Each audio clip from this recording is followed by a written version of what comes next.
Hello दोस्तों, आज की वीडियो में हम एक complete data analyst road map के बारे में जानेंगे, जिसमें हम वो सारी चीज़ों के बारे में डिस्कस करेंगे कि एक डेटा एनालिस्ट बनने में हमें कितना टाइम लगता है और हमें डेली बेस पे कितना टाइम इन्वेस्ट करना है और कितने घंटे हमें पढ़ाई करनी है।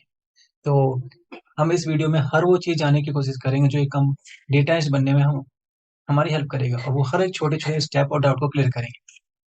जैसा कि मैंने आपसे कहा था कि अभी कितना टाइम हमारे डेटा एनालिस्ट में बनेगा, तो सबसे पहले हमें ये जानना जरूरी है कि डेटा एनालिस्ट बनने के लिए हमें टोटल कितना टाइम ड्यूरेशन लगेगा।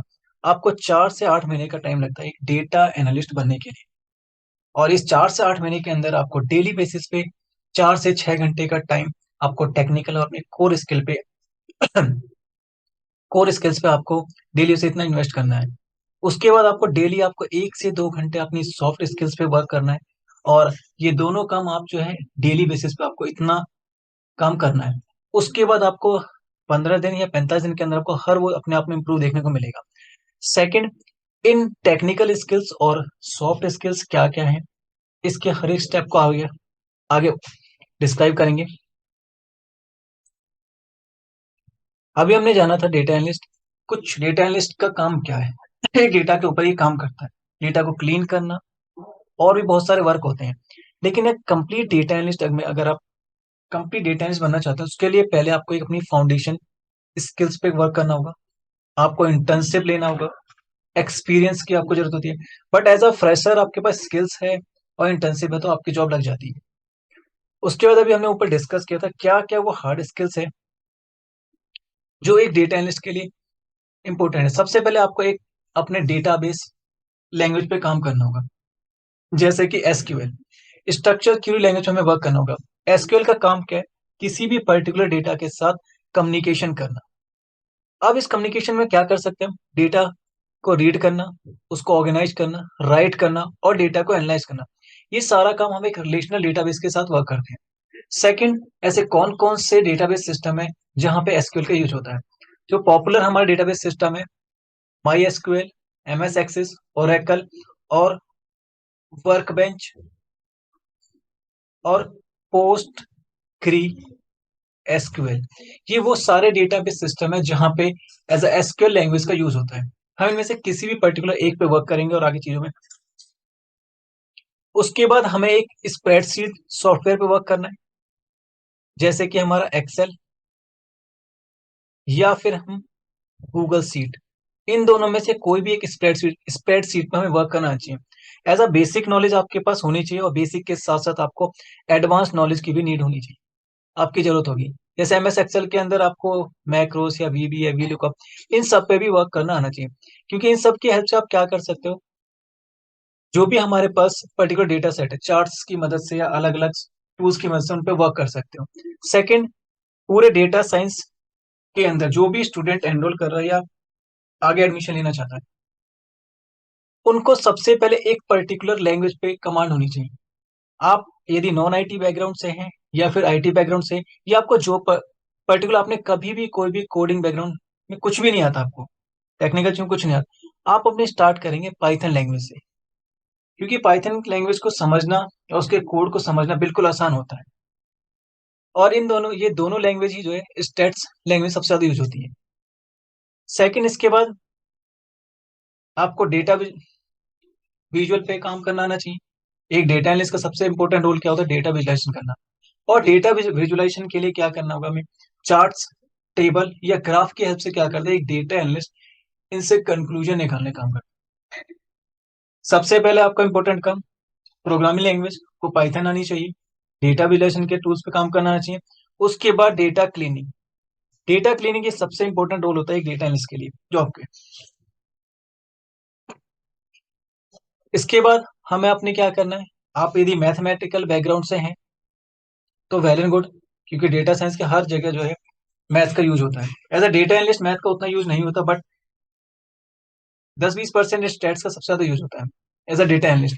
आप ऑलरेडी अगर स्टेट्स बैकग्राउंड से, तो आपको एक लोगों की भीड़ से आप अलग हो जाएंगे, आप चीजों को बहुत अच्छी तरीके से समझ पाएंगे। ऑलरेडी यहाँ पे लिखा है, अगर आप भीड़ से अलग होना चाहते हैं, भीड़ में आप जॉब जल्दी पाना चाहते हैं, तो आपके मैथ और स्टेट्स पे ऑलरेडी कमांड होनी चाहिए। बट ये जरूरी नहीं है कि आप मैथ बैकग्राउंड से तो ही आप डेटा एनालिस्ट बन सकते हैं, नहीं। अगर आपको नहीं भी आता, ऑलरेडी ऊपर दो चार टूल्स बताएं, उन सब पे। और एक और टूल्स की बात करेंगे, अगर हमें पर्टिकुलर रिपोर्ट जनरेट करना है तो इसके लिए आप पावर बीआई या फिर टैबलू, इन दोनों में से किसी भी पर्टिकुलर आपको क्या करना है, इन दोनों में से कोई भी एक एक टूल्स पे आपको काम करना आना चाहिए। जैसे कि हमने डिस्कस किया पावर बीआई और टैबलू, ये दोनों में से कोई भी एक पर्टिकुलर टूल्स पे आपको वर्क करना है, क्योंकि इनकी हेल्प से आप क्या कर सकते हैं, पर्टिकुलर डैशबोर्ड क्रिएट कर सकते हैं और एक रिपोर्ट जनरेट करके आप अपने स्टेक होल्डर को भेज सकते हैं। अब हमने हमारी पूरी हार्ड स्किल्स पे हमने काम कर लिया। अब कुछ सॉफ्ट स्किल्स है जो एक डेटा साइंस का हर एक स्टूडेंट के अंदर होनी चाहिए। सबसे पहले आपका कम्युनिकेशन स्किल, ये मोस्ट इंपॉर्टेंट रोल था हर एक पर्टिकुलर जॉब का। अगर आपकी कम्युनिकेशन स्किल बहुत अच्छी है तो आपके जॉब लगने के चांस भी इंक्रीज हो जाते हैं। सेकंड, प्रेजेंटेशन स्किल, ये सेम आपकी कम्युनिकेशन स्किल की तरह है कि पर्टिकुलर आपने जो भी डेटा तैयार किए हैं उसको आप किस तरीके से एक स्टेक होल्डर के सामने प्रेजेंट करते हैं। उसके बाद आपको क्या करना है, आपकी क्रिटिकल थिंकिंग, यानी आपके पास पर्टिकुलर एक डेटा है और एक इंफॉर्मेशन है, उस पर्टिकुलर इंफॉर्मेशन से आप राइट क्वेश्चन कैसे आस्क करेंगे। अगर आपको क्वेश्चंस पूछना आ गया तो आप हर जगह जो है अच्छी तरीके से वर्क कर सकते हैं। कोई भी इंफॉर्मेशन पर्टिकुलर हमारे पास एक राइट इंफॉर्मेशन है और राइट क्वेश्चन हमें जो है पूछना आ गया, तो इसलिए critical thinking most important part होता है हर एक चीज। उसके बाद प्रॉब्लम सॉल्विंग। अब प्रॉब्लम सॉल्विंग क्यों एक डेटा एनालिस्ट के लिए इंपॉर्टेंट रोल होता है इसमें, अगर आपको प्रॉब्लम सॉल्विंग पे वर्क करना आ गया तो आपके सामने बहुत बड़ी बड़ी प्रॉब्लम्स आएंगी, आप उसे किस तरीके से टैकल्स करते हैं। कई स्टूडेंट डेटा एनालिस्ट पे काम as a data analyst job पे लग जाते हैं, बट उनके सामने जब प्रॉब्लम्स आती है तब उनको डिफिकल्ट फेस करना होता है कि अब क्या करें। अगर आपको ऑलरेडी ये चार चार से पांच स्किल्स जो आपके ऊपर बताई गई हैं, communication skill, presentation skill, critical thinking और प्रॉब्लम सॉल्विंग, तो आप डेटा एनालिस्ट में ऑलरेडी और स्टूडेंट से बहुत आगे जो है जा पाएंगे। और इसके बाद एक और स्किल्स होती है डिसीजन मेकिंग।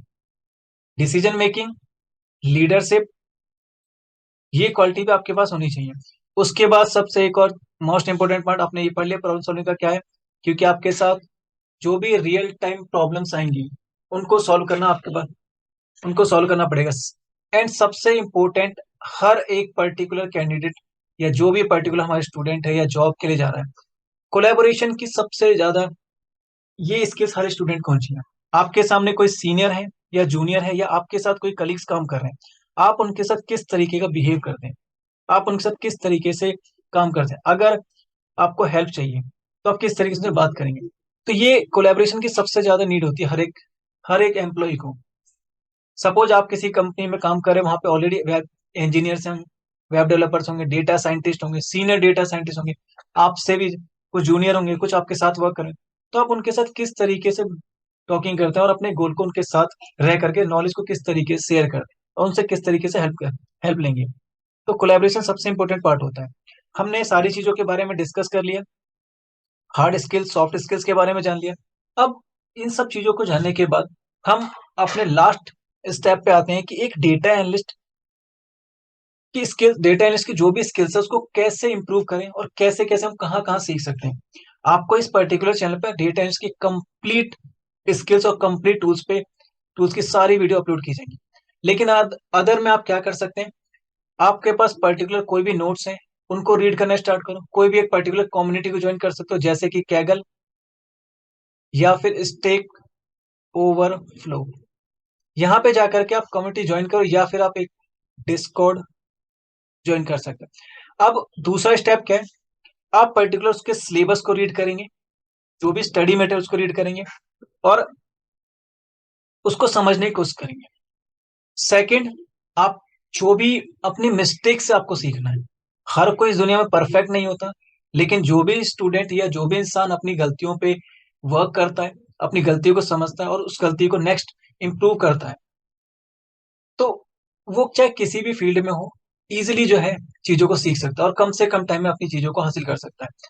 तो आज की वीडियो में इतना ही, और नेक्स्ट आने वाली वीडियो में हम एंटायर डेटा एनालिस्ट में जो जो टूल्स यूज होते हैं वो सारी वीडियोस पढ़ेंगे। और आने वाली वीडियो में आपको पाइथन, एसक्यूएल, पावर बीआई और मैथ एंड मशीन लर्निंग, ये सारी वीडियोस आपको जो है डेली बेस पे आपको मिलती जाएंगी।